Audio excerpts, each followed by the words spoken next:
Question. Monsieur Gogua. Est-ce que Monsieur Gogua est là? Monsieur Gogua.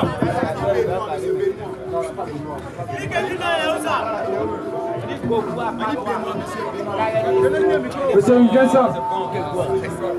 Nguessa.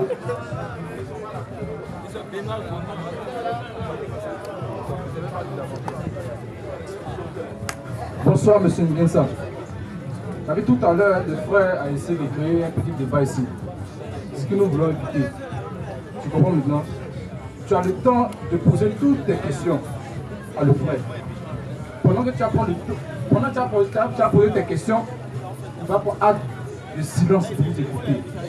Mais lui, il est là, il est là pour te répondre. Toutes les questions, si tu veux, tu peux s'appuyer ou pas. Tu comprends maintenant? Voilà. Pendant que tu vas poser ta question, il va prendre le temps pour t'écouter. Quand il serait dans le de répondre, je serai silencieux pour écouter. Ensuite, est-ce que nous sommes d'accord? Bonsoir, soyez bénis. Dieu te bénisse, frère. Moi, je suis chrétien. Là, je voudrais que vous m'éclairiez sur un sujet. La Bible nous enseigne de croire en Jésus en tant que notre Seigneur et Sauveur. Et de se faire baptiser au nom de Jésus pour être sauvé. Parce qu'il faut admettre qu'il y a des chrétiens qui vont à l'église, mais qui ne sont pas encore baptisés. Je prends un cas. Si quelqu'un a accepté Jésus, et puis là, la mort le prend, qu'il n'est pas encore baptisé, la mort le prend, quel sera son salut? Parce que pour quelqu'un qui est déjà baptisé, on sait qu'il a déjà accepté Jésus, voilà pourquoi il s'est baptisé. Mais pour celui qui n'a pas eu le temps de se baptiser, et qui a accepté le Seigneur, mais la mort l'a pris, quel sera son salut? Ok frère, une bonne question. Dans la Bible, il y a un exemple dans la Bible. Le brigand à la croix. Le brigand à la croix, quand il a cru en Jésus, parce que les brigands, les deux, c'était des deux brigands. Les deux les insultaient Jésus. Tu comprends peu? Les deux les insultaient Jésus. Mais à un moment, il y a l'autre qui s'est ressaisi et qui a arrêté son ami. Il a dit, c'est que nous là, nous subissons là, on mérite ça. Mais lui là, il est innocent. Tu comprends peu? Et il dit à Jésus, souviens-toi de moi quand il viendra dans ton règne. Mais qui lui a dit que Jésus va revenir? Qui lui a dit ça? C'est la révélation, il a reçu ça à la croix. Tu comprends? Et Jésus dit aujourd'hui même, il sera avec moi dans les royaumes des cieux. Il a pris quel baptême? Tu comprends? Donc toute chose, tout dépend de Dieu. Dieu est souverain. Si un homme en train de mourir, en train de rendre l'âme sur son lit de l'hôpital et qui dit j'accepte Jésus, et que ce qu'il dit là vient profondément de son cœur, il est sauvé, s'il est prédestiné. Parce que là aussi il y a la prédestination qui s'ajoute dedans. Tu comprends bien? Dieu ne peut pas laisser son fils mourir comme ça. Tu comprends bien, non? Dieu ne peut pas laisser son enfant mourir comme ça. Il y a la prédestination qui intervient là-dedans. Tu comprends? C'est pourquoi il dit dans Romains 9, à partir du verset 14. Romains 9, verset 14. Romains 9, verset 14. Romains 9, verset 14. Allons-y, frère. Allons-y, frère. Frère. Que dirons-nous donc? Allons-y, frère. Que dirons-nous donc? Allons-y. Y a-t-il un Dieu de l'injustice? On pose la question. Y a-t-il un Dieu de l'injustice? Loin de là. Loin de là. Car il dit à Moïse, Dieu dit à Moïse, j'ai fait miséricorde. Il dit fais miséricorde. À qui j'ai fait miséricorde? Il fait miséricorde à qui fait miséricorde. Et j'aurai compassion. Il dit il aura compassion. De qui j'ai compassion? Donc ça dépend de Dieu. Tu veux dire, Dieu fait miséricorde. Si la personne est en train de mourir et que là on est prêché l'évangile qu'il a accepté, il n'a pas eu le temps de se baptiser. Si son engagement qu'il a pris là est sincère, il est sauvé. Tu comprends bien, non? Parce que le baptême là, ce n'est pas le fait que tu allais te plonger dans l'eau que tu es sauvé. Mais c'est l'engagement que tu prends qui te sauve. C'est l'engagement là qui te sauve. Si dès le départ ton engagement n'est pas sincère et qu'on va te plonger dans l'eau, c'est comme un poulet qu'on allait mouiller pour faire sortir pour la finir. Et puis il retourne encore dans la boue. Tu comprends bien, non? Donc, mais si ton engagement que tu as pris là est sincère, tu es sauvé. Tu comprends un peu? Maintenant, Dieu intervient, il par la prédestination. Allons-y, frère. Allons-y, frère. Ainsi donc, cela ne dépend pas de celui qui court, de celui qui veut. Ça ne dépend pas de celui qui court ni de celui qui veut. Mais de Dieu qui fait miséricorde. Quand l'Écriture dit à Pharaon, je t'ai suscité à décès. Dieu dit c'est lui qui a suscité Pharaon en décès. Pour montrer en toi, pour montrer au travers de Pharaon ma puissance, sa puissance. Et afin que mon nom soit publié. Afin que lui, Dieu, son nom, il devient star par toute la terre. C'est pourquoi il a frappé Pharaon. Ainsi, je fais miséricorde. Lui, il dit fait miséricorde à qui je veux, à qui il veut. Et j'endurcis. Il endurcit les cœurs. Qui je veux. C'est Dieu dit il endurcit les gens. C'est lui. Si Dieu ne veut pas que tu crois là. On va diviser ça ta tête. On va prendre 10 Bibles pour mettre dedans. Tu ne vas jamais croire.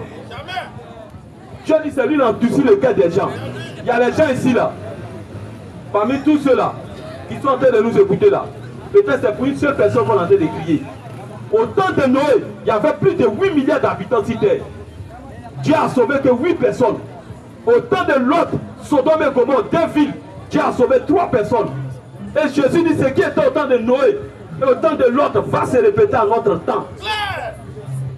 Ça va se répéter encore en notre temps. Les gens mangeaient, buvaient, jusqu'à ce que la destruction de ce monde les a surpris. Et Dieu dit, c'est la même chose qui va se répéter. Est-ce que vous voyez ce que Dieu est en train de préparer en ce temps de la fin? Il y aura une 3e guerre mondiale, que la Bible appelle la guerre d'Armageddon. La Russie et les États-Unis vont rentrer en guerre. C'est la guerre atomique. Au temps de Noé, Dieu a détruit la terre avec l'eau. Dieu s'est repenti qu'il ne va plus détruire la terre avec l'eau. Mais à notre temps, il doit détruire avec le feu. Et le feu qu'il a préparé, c'est les bombes atomiques des Russes et des Américains. Ils vont lancer ça. Ne pensez pas qu'ils ont fait ça pour dévorer la terre. Ils vont lancer ça.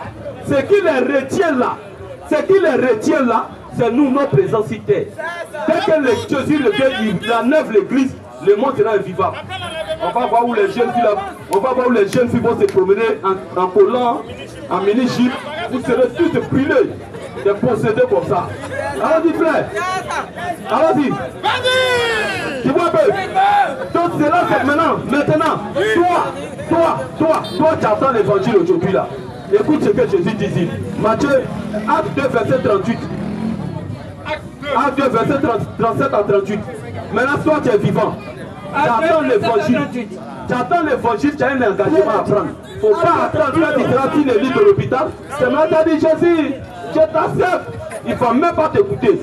Acte 2, 38, il ne faut même pas t'écouter. Maintenant, ça, c'est pour toi. Toi, tu es vivant. Toi, tu es vivant. Tu n'es pas malade, tu es bien portant. Tu attends l'évangile, tu t'en fous. Acte 37. Tu attends quand tu vas mourir. Bon, moi, il y a encore les serai comme les brigands à la croix. Il y a dit Seigneur, souviens-toi de moi. Tu ne vas même pas partout au ciel. Tu vas à l'enfer. Tous les feux sont rouges. Vert même. Boum. Va à l'enfer. Vous tous qui êtes ici là. La personne qui veut aller à l'enfer à ralenti, il n'a qu'à baptiste, assemblée de Dieu. Quand tu vas à l'enfer, tu vas à ralenti. Mais si tu veux aller à l'enfer rapidement, il faut être musulman ou bien catholique. Là, tu te sens vite même, sans embouteillage. Alors dis frère, Acte 2, verset 37. Après ça c'est pour toi maintenant. Après avoir entendu ce discours, comme tu es en train de m'écouter, autant des apôtres, il y a les gens aussi qui ont entendu le discours de Paul, de Pierre. Alors dis frère, le cœur vivement touché. Quand ils ont entendu l'évangile de la bouche de Pierre, ils ont eu le cœur vivement touché. Et il dit à Pierre et aux autres apôtres, Homme frère, que ferons-nous? Qu'est-ce qu'on va faire? Pierre a dit, répentez-vous. C'est pour toi maintenant, c'est pour toi et pas maintenant. Répentez-vous. En sortant d'ici, si tu ne prends pas une décision, tu te souviendras de moi. Répentez-vous. Répentez-vous. Et que chacun de vous soit baptisé au nom de Jésus-Christ. Au nom de Jésus-Christ. Allons-y. Pour le pardon de vos péchés. Tu vois, il dit pour le pardon de vos péchés.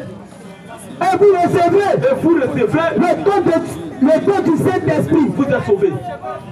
Tu comprends pas, non? Donc, mais toi, tu es vivant. Toi, tu es encore bien important. Tu attends l'évangile maintenant aujourd'hui. Maintenant, tu dois prendre une question. Tu ne dois pas mettre ça à tes mains. Laisse. Que Dieu te bénisse. Question. Ma deuxième question est de savoir.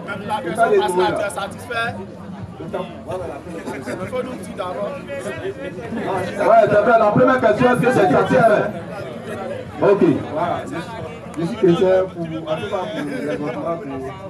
Bon, chrétien de quelle église? Quelle église? Bon, pose ta question. La deuxième question est de savoir, au temps de Noé là, Dieu a détruit la terre. Dieu a détruit la terre parce que l'homme en commettait les péchés. Donc Dieu a détruit la terre. Maintenant, vous avez dit qu'il y a eu 8 personnes seulement qui ont été sauvées avec Noé. J'aimerais savoir, les 8 personnes là, c'était qui? Parce que si ce sont les enfants de Noé, c'est que à travers ce déluge-là, tous les habitants de la terre étaient tous détruits. Donc si ce sont les enfants de Noé, nous qui sommes là présentement là, nous sommes issus de la descendance des enfants de Noé. Maintenant, je veux savoir, la Bible est contre l'inceste, n'est-ce pas? La Bible est contre l'inceste. Donc, la descendance de Noé, qui nous sommes là, la descendance de Noé que nous sommes, ça veut dire que la reproduction depuis le temps de Noé jusqu'à maintenant, ça veut dire que c'est entre les enfants de Noé. Est-ce que le fait de se reproduire entre les enfants de Noé qui a engendré des temps en temps, car nous sommes là maintenant là, est-ce que c'est pas nécessaire? Ok frère, écoute-moi très bien. Quand on lit dans Jean 1 à partir du verset 19, la Bible nous dit quelque chose. Jean 1 verset 19, si je ne me trompe pas. La loi est venue pas.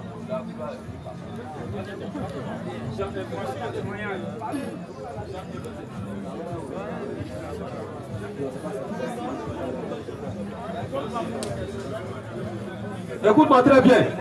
Frère, écoute-moi. Au temps de Noé, au temps de comme on appelle d'Abraham, de Noé jusqu'à Abraham, il n'y avait pas la loi. Tu comprends un peu? Il n'y avait pas la loi. La loi n'existait pas encore. Tu comprends? Donc, au temps de Noé, ou bien au temps de... À leur temps là, on pouvait marier sa soeur à leur temps. On pouvait. Même Abraham a marié sa soeur. Abraham, Sarah là, c'est sa soeur. Tu comprends? Donc à leur temps là, Dieu a dit, multipliez-vous et remplissez la terre. Il y avait une seule femme. Ils n'ont qu'à aller chercher femme là-haut. Tu comprends? Donc, même Caïn a marié sa soeur. Tu comprends? C'est plus tard que Dieu vient avec maintenant la loi avec Moïse. Jean 1 verset 17. Allons-y frère. Car la loi a été donnée par Moïse. La loi a été donnée par Moïse. Tu vois, la loi est venue par Moïse. La grâce. Mais avant que Moïse devienne les Noé, les existants avant Moïse. Tu vois bien, non? Les Lot, les Abraham, ils étaient avant Moïse. Donc c'est à partir de Moïse que maintenant Dieu donne maintenant la loi. Tu comprends bien, non? Parce que pour arrêter, pour réglementer maintenant la vie si terre. Tu comprends bien, non? Ça a parti parce que les gens sont devenus maintenant nombreux si terre. Dieu maintenant dit à partir d'aujourd'hui, tu ne dois plus marier ta soeur. Dans Exode 20, verset Lévitique 20, verset 17. On dit frère, si un homme prend sa soeur, fille de son père et fille de sa mère, tu vois, Dieu est en train d'interdire ça maintenant. Si un homme soit avec sa soeur, alors dit frère, si un homme prend sa soeur, fille de son père, et fille de sa mère, s'il voit sa nudité, et qu'elle voit la sienne, sa nudité aussi, c'est une infamie, tu vois. C'est une abomination. Tu vois. Donc c'est à partir de Moïse que Dieu a interdit ça.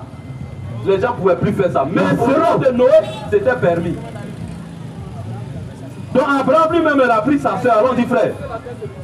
C'est pourquoi la terre, les gens se multiplient sur terre. Genèse 20. Genèse 20. Premier verset. Premier verset. Abraham partit de là. Abraham est parti Pour la contrée du Midi. Allons-y, frère. Il s'établit entre Kadesh Allons-y, frère. et Shur. Et il Allons-y. fut à séjour à Kara. Allons-y, frère. Abraham disait de Sarah, sa femme, c'est ma soeur. c'est ma soeur. Abimelech, roi de... Tu vois un peu, non? Il dit c'est sa soeur. Mais quand on lit la suite, allons-y, frère. Alors Dieu apparut en songe Allons-y, frère. à Abimelech Abimelech. pendant la nuit. Allons-y, frère. Et lui dit, Et il dit à Abimelech. voici. Parce qu'Abraham avait peur de la mort. Il a dit, il avait peur qu'on le tue. Donc il a dit que Sarah c'est sa soeur. À cause de sa femme, pourquoi on va le tuer? Donc il dit c'est sa soeur qui est là. Mais on dit à Abraham, quand Dieu écrit l'histoire d'Abraham, Dieu dit qu'Abraham, tu comprends un peu, non? Abraham n'a jamais péché. Tu vois un peu, il dit c'est sa soeur qui est là. En réalité c'est sa soeur. Il n'a pas aussi menti. Allons-y. Mais c'est qui l'a tué? Allons-y, frère. Allons-y. Voici. Tu vas mourir. Tu vas mourir. À cause de la femme. À cause de ta femme. Que tu as enlevée. Allons-y, frère. Car elle a un mari. Elle a un mari. Abimelech qui ne s'était point approché d'elle. Il n'a pas couché avec elle.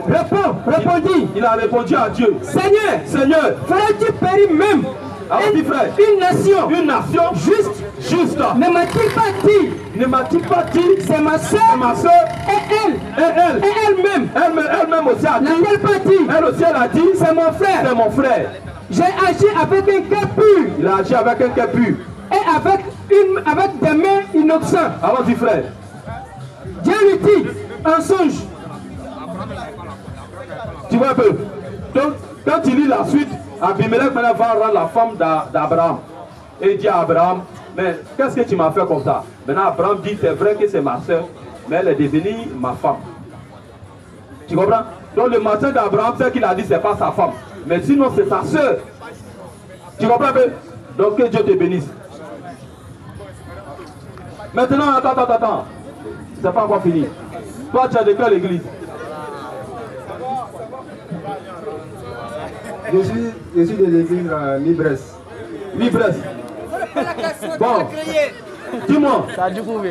dis-moi, dans la Bible, qui était Mibres? Oui, dans la Bible, qui était Mibres? Mibres n'existe pas dans la Bible. Ça n'existe pas, mais pourquoi toi tu es là-bas? Matthieu 28, Matthieu 16, verset 18. C'est une église. Frère, écoute-moi très bien.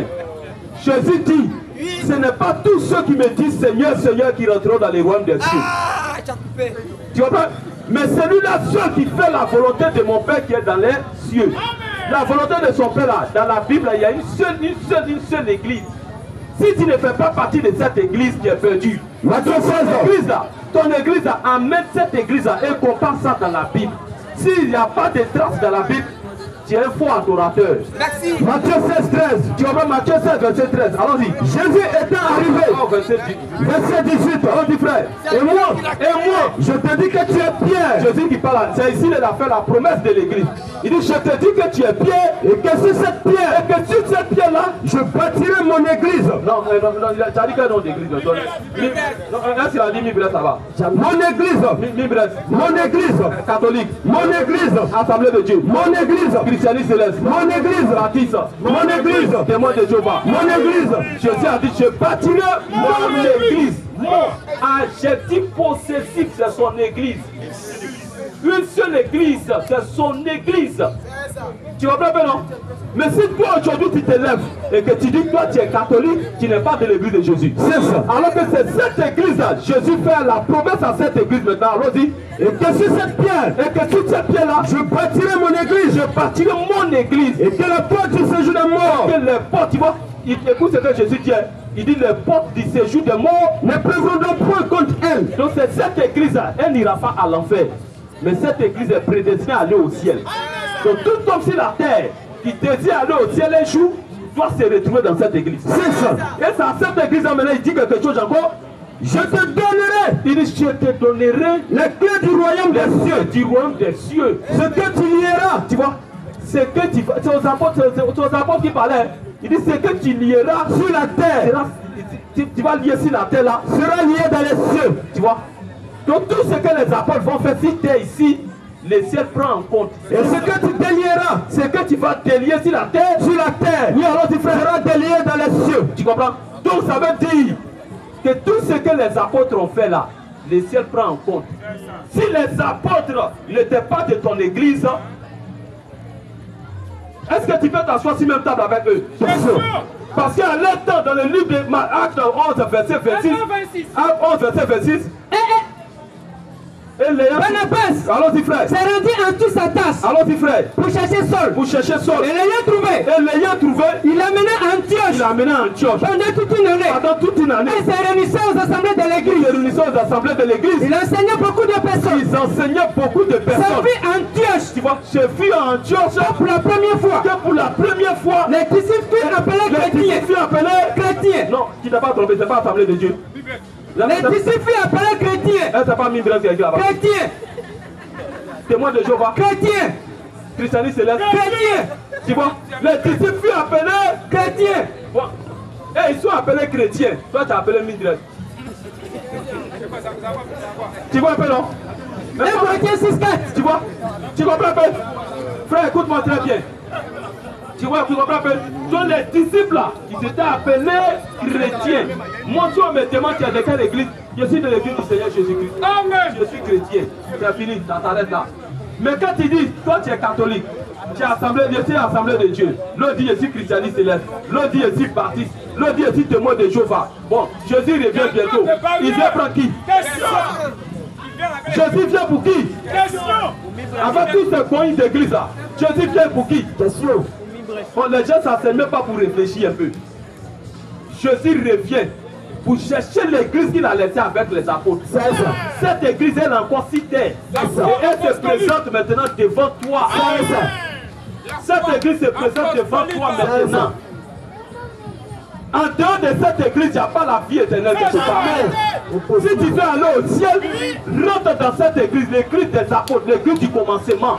Parce qu'au temps des apôtres, ils étaient unis tous, ils n'étaient pas divisés. Tu comprends pas? Ils n'étaient pas divisés, ils étaient tous unis. Pierre pouvait partir chez Matthieu et prêcher la parole. André pouvait partir chez Paul et prêcher la parole. Tu comprends pas, non? Ils avaient tous et tous la même foi. Tu comprends? Ils avaient tous la même foi. Mais est-ce qu'aujourd'hui, un prêtre catholique peut aller aux assemblées de Dieu pour te dire merci? Est-ce qu'un pasteur christianiste céleste, avec sa robe de nuit, statue de karatéka, sans chaussures, peut aller au catholique et puis on va les laisser prêcher? Tu comprends pas? Ils ne peuvent pas, ils sont divisés. Ils sont tous divisés. Tu comprends pas? Tu vois, ils sont divisés, même ils bref. Un prêtre catholique ne peut pas aller là-bas pour tenir messe. Si toi aujourd'hui tu vas aux assemblées, aux catholiques, ils sont en train de manger les saints, ils ne vont pas te donner. Tu n'es pas catholique.